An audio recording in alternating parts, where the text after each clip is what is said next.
It takes big bucks to advertise during the Super Bowl, but the payoff can be even bigger, and that's why USA Today created a Super Bowl ad meter to figure out which commercials scored a touchdown and which ones were duds. Joining us live with results is Laura Petrecka. How are you? And tell us all about this ad meter. I'm very curious how this thing works. Sure. For 26 years, USA Today has asked consumers to vote on the Super Bowl ads. So we asked people to vote on a level of 0 to 10, a 0 being a big fumble and a 10 being a touchdown.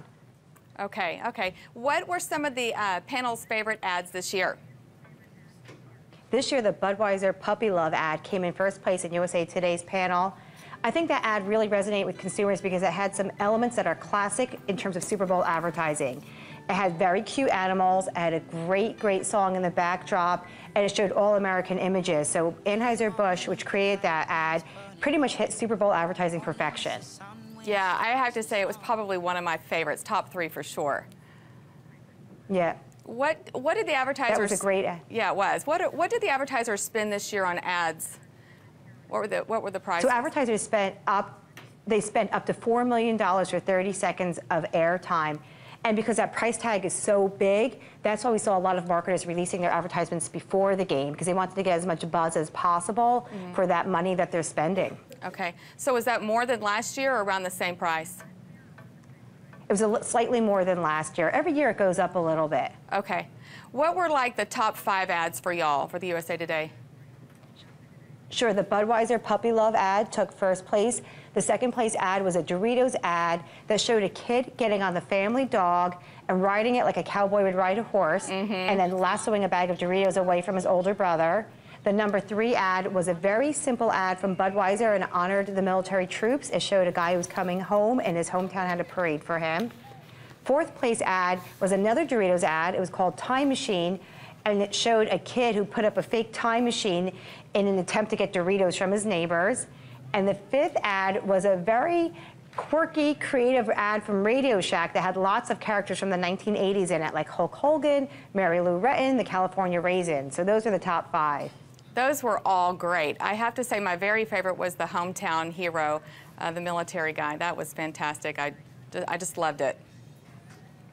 People love that ad. I think a big part of that is because it's so emotional. It pulls on your heartstrings.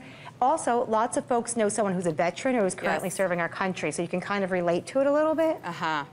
And what I also learned this morning was that this guy and the girl that he's running to, they're actually a real couple. This is not an act. This is the real deal.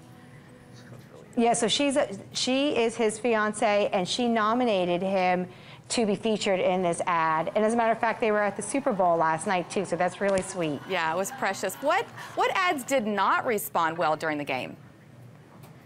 There was a Bud Light ad that didn't do well, and I think the reasoning for that is because there wasn't a storyline in that commercial. There wasn't humor, there wasn't anything told about the product in terms of really resonating and pulling on consumers' heartstrings.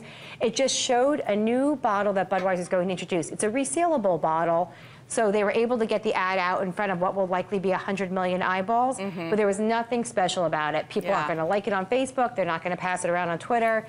It was just purely showing the product. Yeah, that one didn't work. All right, what are some of the trends that you saw as a whole? What would you say the trends were?